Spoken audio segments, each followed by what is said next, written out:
राष्ट्रप्रवाह news channel में आप सभी का स्वागत है। मैं मनन व्यास और आज की देखते हैं ताजा खबर।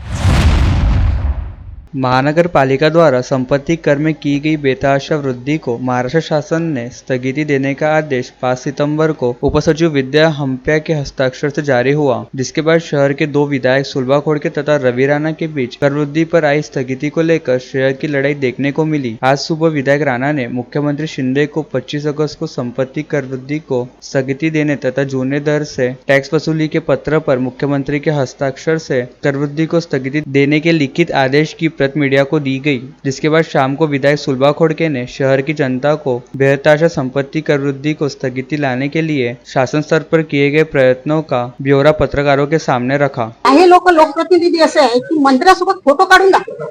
मी आज 5 वर्ष काम करत आहे, मला माझं असं एक पत्र दाखवा की त्या ठिकाणी असं अजितदादांसोबतचं पत्र बघा, त्याला न्याय मिळालाय, मुख्यमंत्र्यांना पत्र दिलंय त्याचा न्याय मिळालाय, मुख्यमंत्री असं आहे मंत्री महोदय आमदाराचे पत्र मिळाले की त्याचे जेव्हा आम्ही पत्र येते तो फोटो काढतो, पण फोटो काढून निर्णय होत नाही ना, त्या ठिकाणी शासनाचे आदेश लागतात ना, आणि शासनाच्या आदेश आल्याशिवाय ते पर्यंत लागूच करू शकत नाही। आज आयुक्त साहेबांसोबत जे मीटिंग घेत असताना फक्त स्थगिती म्हणून नाही ना, कारण आपल्याला माहित आहे या ठिकाणी आपल्या जिल्ह्याचे पालकमंत्री देवेंद्र फडणवीस साहेब आले होते, त्यांनी स्थगिती म्हटलं, त्याच्यावर काही झालं नव्हतं, पत्रावर स्थगिती झाली, त्याच्यावर काही झालं नाही, पण महानगरपालिकेच्या आयुक्तांनी त्या ठिकाणी चालू केलं होतं। परंतु आज या ठिकाणी मुख्यमंत्री साहेबांसोबत फोटो नाही, त्याचं पत्र माझ्याकडे, त्याच्यावर सुद्धा त्यांनी लिहिलेलं आहे। त्याच्यानंतर हे शासनाचे आदेश आले आणि हे शासनाचे आदेश या ठिकाणी यांना मान्य करावं लागते आणि त्या पद्धतीने झालाय। फोटो मंत्र्यासोबत करून कुठेही स्थगिती मिळत नसते, त्याला न्याय मिळण्याचं काम करावं लागते आणि ते खऱ्या अर्थानं आज हे न्याय मिळालाय आणि या ठिकाणी आदेश आहे शासनाचे। अमरावती महानगर पालिका की ओर से पर्यावरण पूरक गणेशोत्सव मनाने वाले मंडलों को पुरस्कार दिया जाएगा। राज्य शासन की ओर से पर्यावरण पूरक त्योहार मनाने के निर्देशानुसार उत्कृष्ट गणेश मंडल को राज्य शासन द्वारा पुरस्कृत किया जाएगा। महानगर पालिका की मान्यता लेने वाले सार्वजनिक गणेशोत्सव मंडलों के उत्सव मनाते समय पर्यावरण पूरक उपक्रम, जन जागृति आदि बातों का मूल्यमापन गठित समिति द्वारा किया जाएगा। इस प्रतियोगिता में पहले आने वाले मंडल को 51,000, द्वितीय 21,000, तृतीय को 11,000 रुपए पुरस्कार प्रमाण पत्र देकर सम्मानित किया जाएगा। कल से शुरू होने जा रहे गणेशोत्सव में शांति व सुव्यवस्था बनाए रखने के लिए पुलिस ने आज रूट मार्च किया। वरिष्ठ अधिकारी की उपस्थिति में राजापेट पुलिस स्टेशन से निकलकर शहर के मुख्य चौराहों से रूट मार्च निकाला गया।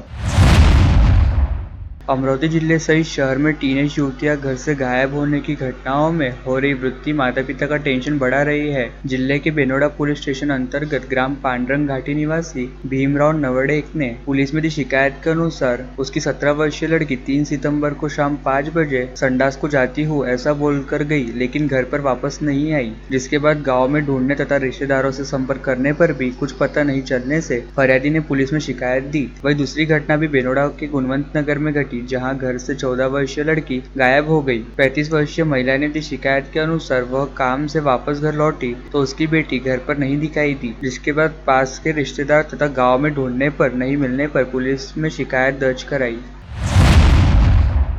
चौधरी चौक स्थित रोहित सेल्स से आरोपी डॉक्टर दीपक रूपानी ने एलजी कंपनी का एसी जिसकी कीमत 53,000 तथा एलईडी टीवी जिसकी कीमत 48,500 रुपए है ऑटो में डालकर घर ले जाने पर ऑटो चालक को माल के पैसे कल नकदी दुकान में लाकर देता हूँ ऐसा कहा। दूसरे दिन से मोबाइल नंबर बंद आने के बाद फरियादी सोहित श्याम सुंदर चौधरी की शिकायत पर पुलिस ने अपराध दर्ज किया। बडनेरा पुलिस स्टेशन अंतर्गत ग्राम गोपगवान के सतीश नारायण पेड़ेकर ने पुलिस में दी शिकायत के अनुसार उसके पिता नारायण पेड़ेकर ने घर में गले को फांसी लगा ली। फरियादी के अनुसार वह तथा परिवार के सदस्य फवारनी के लिए खेत में गए थे। शिकायत में यह भी कहा कि उसके पिता हमेशा खेत की फसल को देखकर चिंतित रहते थे तथा इस बार भी खेत पर लगाई लागत नहीं निकलने की चिंता करते थे। फरियादी की शिकायत पर पुलिस मामला दर्ज किया है। गौड़ ब्राह्मण नवयुवक मंडल द्वारा गत वर्ष की तरह इस वर्ष भी गणेश गणपति महोत्सव गणेश गायत्री मंदिर ब्रह्मगढ़ पर दिनांक 7 सितंबर से 17 सितंबर तक मनाया जाएगा, जिसमें रोज सुबह 10 बजे गणपति जी का अभिषेक, आरती तथा प्रसाद वितरण किया जाएगा। आयोजन में सभी समाज के सम्मानीय सदस्य तथा समाज के सभी समाज बंधु उपस्थित रहकर शोभा बढ़ाने का आह्वान गौड़ ब्राह्मण युवक मंडल के अध्यक्ष राज दुबे ने किया है। गणपति महोत्सव में अभिषेक तथा आरती के यजमान बनकर अपना योगदान देने के लिए राज दुबे, गोविंद शर्मा, जीतू भैया, अनिल शर्मा इनसे संपर्क कर सकते हैं।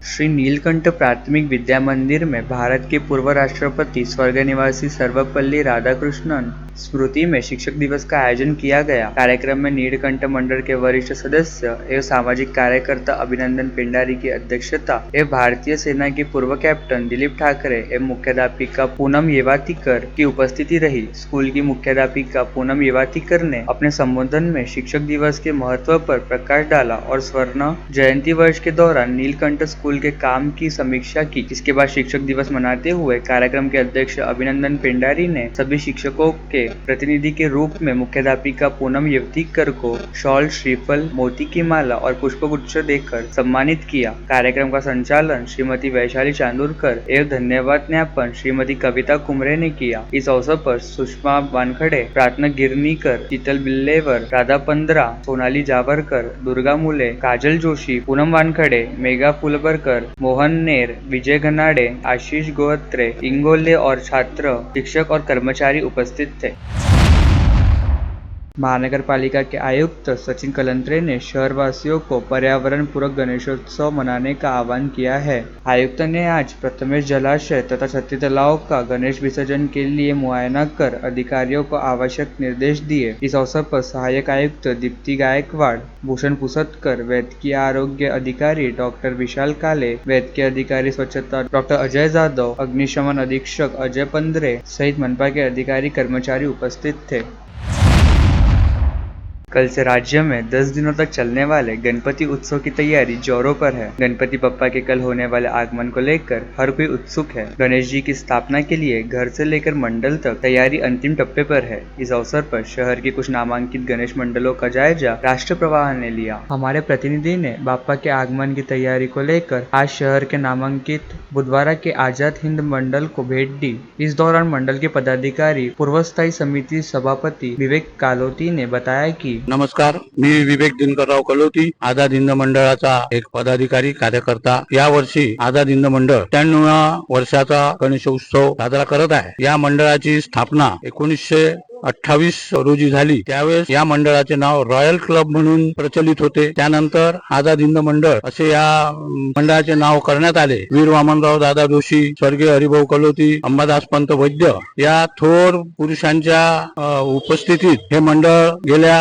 97 वर्षापासून कार्यरत आहे। पूर्वी आझाद हिंद मंडळात अनेक सांस्कृतिक, सामाजिक, धार्मिक देखाव्याचे आयोजन करण्यात आले होते। या वर्षी सुद्धा दत्त गुरु अवतारणिका मंडळाच्या वतीने साकारण्यात येणार आहे। या अमरावतीकर जनतेला या मंडळाने अनेक देखावे पर्वणी म्हणून सादर केलेले आहे। या देखाव्यांना अमरावतीकर जनता भरघोस प्रतिसाद देते। दरवर्षी हजारो भाविक गणेशाचे दर्शन घेऊन जातात, देखाव्याचं प्रदर्शन पाहून जातात आणि मंडळाचे जे हितचिंतक आहे, आश्रयदाते आहे, दरवर्षी मंडळाला मोठ्या प्रमाणे मदत करून हे मंडळाची वाटचाल यशस्वीरित्या चालू आहे। यावर्षी सुद्धा अमरावतीकर जनतेने असाच मंडळाला प्रतिसाद द्यावा आणि यावर्षीचा गणेशोत्सव सुद्धा यशस्वी करावा ही या माध्यमातून मी जनतेला, अमरावतीकर नागरिकांना विनंती करतो। धन्यवाद। न्यू आजाद गणेशोत्सव मंडल में भी बाप्पा के आगमन की तैयारी अंतिम चरण में है। मंडल के संस्थापक पूर्व नगर सेवक दिनेश भूप ने उत्सव की जानकारी देते हुए बताया कि नमस्कार, मैं दिनेश भूप, न्यू आजाद गणेशोत्सव मंडल इरविन चौक अमरावती द्वारा विदर्भ का राजा ये गणेशोत्सव की प्रस्तुति हमारे द्वारा की जाती है। अमरावती शहर जिले के सभी जाति धर्मों के लोगों के द्वारा लोकमान्य बाल गंगाधर टिळक इनके द्वारा जो अभिप्रेत गणेशोत्सव है वो हम यहाँ पे हर साल मनाने की कोशिश करते हैं। राष्ट्र की एकता, राष्ट्र की अखंडता के लिए और सामाजिक दृष्टिकोण से मंडल वर्षभर कार्यरत रहता है। हमारे मंडल में कभी भी जाति भेद, धर्म भेद होता नहीं है। राष्ट्र में रहने वाले सभी हमारे भाई है। इस हिसाब से हमारी कार्य प्रणाली है। हमारा गणेशोत्सव की सबसे बड़ी विशेषता है इसकी विसर्जन शोभा यात्रा, जो कि इस वर्ष 23 सितंबर को इसी प्रांगण से निकलेंगी। इसमें युवाओं के साथ में आबाल वृद्ध महिलाएं काफी बड़े पैमाने पर रहती है। आपसे भी अपील है कि गणेश उत्सव का गणेश जी के दर्शन के साथ साथ में एक शेगांव के गजानन महाराज के संस्था की हम चरणों के धूल की बराबरी के तहत हम यहाँ सेवा कार्य करते हैं। आप सब लोग उसमें सहभागी हुए तो निश्चित तौर पर मंडल के लिए ये गौरव होगा। आप सभी लोगों को हम इस गणेश उत्सव में आमंत्रित करते हैं। धन्यवाद। और लेटेस्ट न्यूज देखने के लिए राष्ट्र प्रवाह चैनल को लाइक और सब्सक्राइब